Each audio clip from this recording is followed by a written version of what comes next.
हम करेंगे हर मजलूम की हिमायत। अस्सलामुअलैकुम, मैं हूँ हुरैन फातिमा और आप देख रहे हैं हिमायती न्यूज HD चैनल। नजर डालते हैं आज की अहम खबरों पर। रोजनामा हिमायती न्यूज़। भूसा की 4 रोज़ा हड़ताल खत्म, सप्लाई बहाल, मगर भूसा बरदार गाड़ियों से मुबैना बत्ताखोरी और गैर ज़रूरी चालान का सिलसिला ताहाल जारी। वसा मंडी इंतजामिया, डेयरी फार्मर्स और भूसा व्यापारियों की वज़ीर आला Sindh IG Sindh IG traffic Pir Mohammad Shah, commissioner Karachi दीगर हुकाम से फौरी नोटिस लेने की अपील। कराची। रोजनामा हिमायती न्यूज़। हाकिम अली दल की खसूसी रिपोर्ट। कराची के इलाके भैंस कॉलोनी रोड नंबर 8 वसा मंडी में वसा मंडी इंतजामिया के नुमाइंदा चौधरी खालिद ने रोजनामा हिमायती न्यूज़ के सीनियर साफ़ी हाकिम अली दल से खसूसी गुफ्तगू करते हुए कहा कि भूसा की हड़ताल वसा मंडी इंतजामिया ने की थी, बल्कि यह एहतजाज भूसा बेरादार गाड़ियों के मालिकान और भूसा व्यापारियों ने मुबैना तौर पर गैर ज़रूरी चालान, भारी जुर्मानों और रास्तों में होने वाली मुबैना बत्ताखोरी के खिलाफ किया था। चौधरी खालिद ने कहा कि हम कभी भी हड़ताल के हक में नहीं थे और ना आइंदा होंगे, लेकिन जब ड्राइवरों और व्यापारियों के साथ मुसलसल नाइंसाफ़ी हुई तो वह एहतजाज पर मजबूर हुए, जिस पर डेयरी फार्मर्स ने भरपूर साथ दिया। उन्होंने बताया कि बाज़ मुकामात में भूसा बरदार गाड़ियों के 40 से 50 हज़ार रुपये तक के चालान किए जाते थे, जबकि कई ड्राइवरों से 5,000 रुपये तक वसूल किए जाते थे। हालांकि गरीब ड्राइवर के पास इतनी रकम मौजूद नहीं होती। इस सूरत हाल के बायस भूसा व्यापारियों ने एहतजाजन सप्लाई बंद कर दी, जिससे पूरा डेयरी सेक्टर मुतासर हुआ। उन्होंने कहा कि डेयरी फार्मर्स एसोसिएशन DFA, दीगर डेयरी फार्मर्स, तमाम मीडिया नुमाइंदों और खसूसी रोजनामा हिमायती न्यूज़ के सीनियर सहाफ़ी हाकिम अली दल ने मुश्किल वक्त में भरपूर साथ दिया, जिस पर तमाम अफराद के तहे दिल से शुक्रगुजार हैं। चौधरी खालिद ने मजीद कहा कि अगरचे 4 रोज़ा हड़ताल खत्म हो चुकी है और सप्लाई बहाल हो गई है, लेकिन आज भी कई रास्तों पर भूसा बरदार गाड़ियों को रोका जा रहा है, खसूसन लिंक रोड समेत मुख्तलिफ मकामात पर मुबैना तौर पर 1,000 रुपये तलब किए जाते हैं और रकम न देने की सूरत में चालान करने की धमकियाँ दी जाती हैं। उनका कहना था कि यह सिलसिला फौरी तौर पर बंद होना चाहिए ताकि दोबारा हड़ताल जैसी सूरत हाल पैदा ना हो। उन्होंने इल्ज़ाम आयद किया कि भूसा बरदार गाड़ियों को जानबूझ के तवील और मुतबादल रास्तों पर भेजा जाता है, जिससे किरायों में इजाफा होता है, भूसा महंगा हो जाता है, मार्केट में किल्लत पैदा होती है और इसका बराह रास्त बोझ डेयरी फार्मर्स पर पड़ता है, जो पहले ही शदीद माली मुश्किलात का शिकार हैं।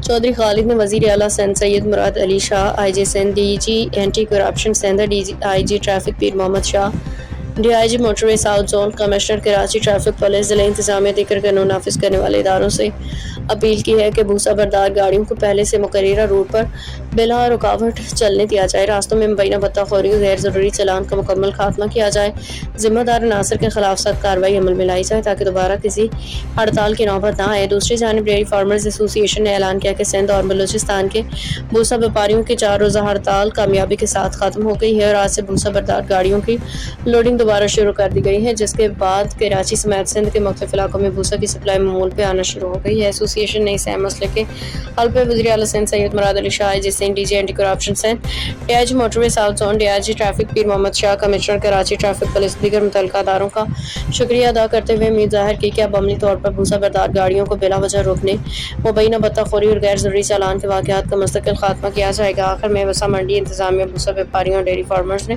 तमाम मुतल्लिका हुकाम से मुतालबा किया है कि इलाकों में मवेशियों की खुराक और डेयरी सनत के तहफ़्फ़ुज़ के लिए फौरी मौसर इक़दाम किए जाएँ ताकि कराची समेत सिंध भर में भूसा की सप्लाई बिल्कुल बिला ताअतुल जारी रहे और डेयरी फार्मर्स को मज़ीद किसी बहरान का सामना न करना पड़े। रिपोर्ट हाकिम अली दल, रोजनामा हिमायती न्यूज़। मैं हूँ हाकिम अली दल, आप देख रहे हैं हिमायती न्यूज़। हमेशा हिम्मत का तरह मज़लूम की आवाज़ उठाता रहा। बात करूँ डिस्ट्रिक्ट जिला मलिर बैस कॉलोनी रोड नंबर 8 की। कुछ दिनों से भूसे का जो मंडी का इशू चल रहा था और गाड़ियाँ बलूचिस्तान से, पंजाब से, सिंध से जो आने वाली गाड़ियों के साथ वहाँ डिलीवरों को रोका जा रहा था और उनके एहतजाज था। मज़ीद गाड़ी से 40 से 50 हज़ार रुपया जो मज़ीद लिया जा रहा था, तो भूसा इस वजह से महंगा हो गया था। तो हमारे साथ तूड़ी मंडी का सदर साहब वो भी मौजूद है, चौधरी खालिद साहब भी मौजूद है। ज़्यादा राय उनसे लेंगे तो उनका क्या कहना है। जो रास्ता सीधा था दादू जाम छोरो, ये रास्ता सीधा था, वो रास्ता 7 वाला वो रास्ता नहीं खोला गया। रास्ता वही गाड़ियाँ उन्होंने वहाँ आने नहीं दे रहे। अगर वो रास्ता खोल दिया जाता तो यहाँ पे माल आसानी से पहुँच जाता और रेट में भी बहुत नुमाया फ़र्क पड़ जाता। भाई बात ये करूँगा कि जैसे सैदाउद से 7 से गाड़ियाँ सीधी आ रही थी, तो गाड़ी की अभी रूटिंग वही है जैसे घूम के आना। जी वो लोकल रूट इस्तेमाल कर रहे हैं, वो समझो कि डबल रूट इस्तेमाल हो रहा है। उनका अखराजात भी ज़्यादा हो रहे हैं, डीजल भी ज़्यादा, अखराजात ज़्यादा हो रहे हैं, किराया भी ज़्यादा ले रहे हैं, टाइम भी उनको ज़्यादा लग रहा है। अच्छा जी तो अभी आला अफसरान का आखिरी मुतालबा क्या? हमारा यही मुतालबा है कि हमें ये रास्ता सीधा दिया जाए। हम उनके मुताबिक जो उन्होंने हमें एक SOPs दिया है उन्होंने, हम उस मुताबिक गाड़ियाँ लोड करवाएंगे। और हमें सीधा रास्ता दिया जाए ताकि ये माल यहाँ पे आसानी से पहुँच सके और हम अपने डेयरी फार्मर वाले भाइयों को आराम से ये तहसील दे सकें, माल सप्लाई कर सकें। जी बहुत शुक्रिया। वालेकुम सलाम आकम दल भाई। सर क्या कहोगे, क्या मामला तोड़ी तक का कहाँ तक गए हैं और कैसे जो पंजाब है, बलूचिस्तान है, सिंध से जो आने वाली गाड़ियों के साथ, तो रास्तों पे कोई खुला है या रास्ते अभी तक वहीं के वहीं हैं? आकम दल भाई, पहले तो आपका शुक्रिया कि आप हमारे उस मुश्किल वक्त में हमारे साथ खड़े रहे शाना बशाना, और अभी भी स्ट्राइक ख़त्म होने के बाद भी आप मौक़िफ़ लेने के आए, पहले बहुत बहुत शुक्रिया आपका। दूसरी बात ये है कि आपको जैसे इल्म है कि जो ये बहुत बड़ा बुरान हो गया था व्यापारी ने, हमने ये स्ट्राइक भूसा मंडी वाला स्ट्राइक नहीं की थी, आपको ये बताते चले, स्ट्राइक की थी व्यापारियों ने। जो उनके साथ जुल्म हो रहा था, जुल्म ये हो रहा था कि रास्ते में पुलिस मार दाड़ कर रही थी, पैसे ले रही थी, गाड़ियां बॉन्ड कर रही थी, जिस वजह से तंग हो के व्यापारी हजरात जो ने यह स्ट्राइक की और उन्होंने हमें एतमाद में लिया। हमने इस मौक़े में, उस जायज़ मौक़े में उनके साथ थे हम। तो उसी दौरान जैसी स्ट्राइक हुई तो भूसा मंडी वेलफेयर एसोसिएशन और भूसा मंडी के लोगों ने, ताजरों ने और यूनियन डेयरी फार्मर वालों ने, DFA वालों ने हमारा साथ दिया और मीडिया ने हमारा साथ दिया। हमारी आवाज़ आगे बाला अफसरान तक पहुंची। उन जिस असर से हमारी मुलाकातें भी बाला अफसरान से हुई, उन्हें हमें यकीन दिलाया कि आपको रास्ते में कोई तंग नहीं करेगा, आप अपने गाड़ी को बढ़ाओ।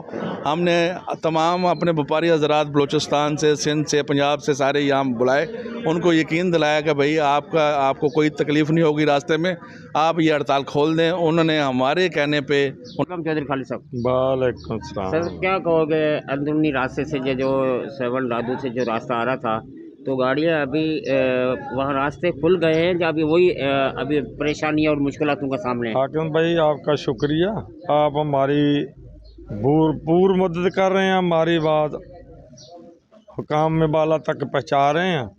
तो लिहाजा रास्ते का शू तो सर वही है, लेकिन फिर भी हमने डेयरी फार्म के साथ मिलकर और उनके अलावा ताजरान से मिलकर सिंध, पंजाब, बलूचिस्तान सबको यहाँ मंडी में बुलाकर, सबसे पहले जो भैंस के लिए चारा था, ये प्रॉब्लम थी कि इसको रास्ते को किसी तरह भी हड़ताल ख़त्म की जाए।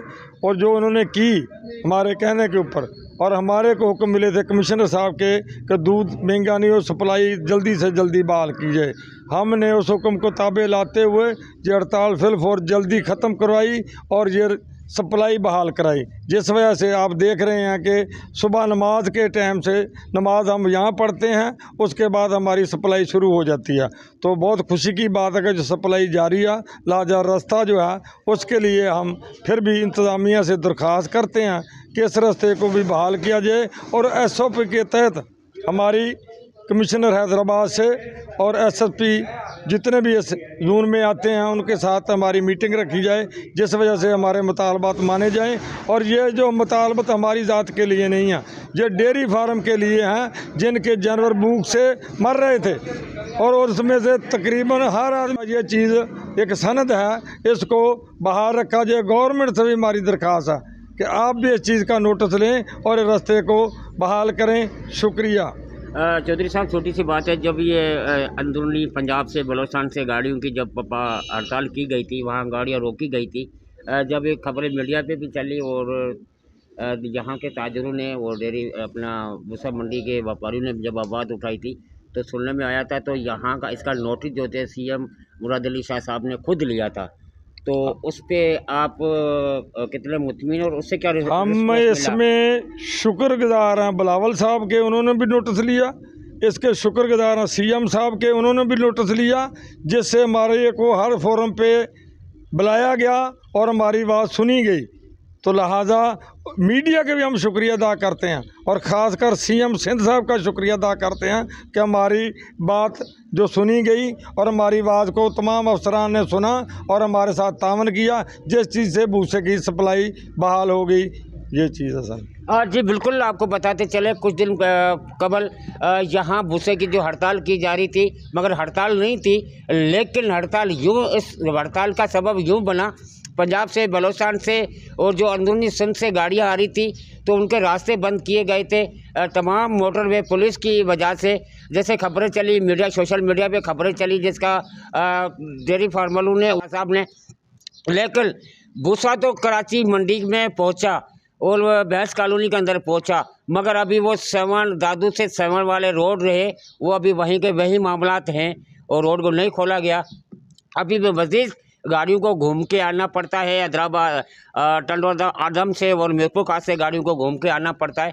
ये भूसा मंडी के व्यापारियों का कहना है और सिंध गवर्नमेंट को मुतालबा करते हैं बराए मेहरबानी जो सेवन और दादू से जो रास्ता आ रहा है इसको बहाल कराया जाए। जी, एक रोड खोल दिया जाए तो ये इतना लाखों करोड़ों जो जानवर है, ये भूख से जो मरने का अंदेशा हो गया वो ख़त्म हो जाएगा। और ये 2 दिन हो गए हड़ताल है और जो रास्ते में गाड़ियाँ थी वो आ गई हैं, भूसा नहीं है भैंस कॉलोनी में। तो हम तो यही अपील करेंगे कि वज़ीर आला को कि ये कोई केस है या कोई मामला है बाद में देखे जाए, फिलफौर जो है ना उस रोड को खोला जाए और लाखों करोड़ों जानवरों को भूख से जो मरते हुए देख रहे हैं हम, उनको बचाया जाए। जी बहुत शुक्रिया। बिल्कुल खबर रहिए हर जगह हर वक्त, जानिए मुल्की और गैर मुल्की हालात व वाक़यात यकीन के साथ।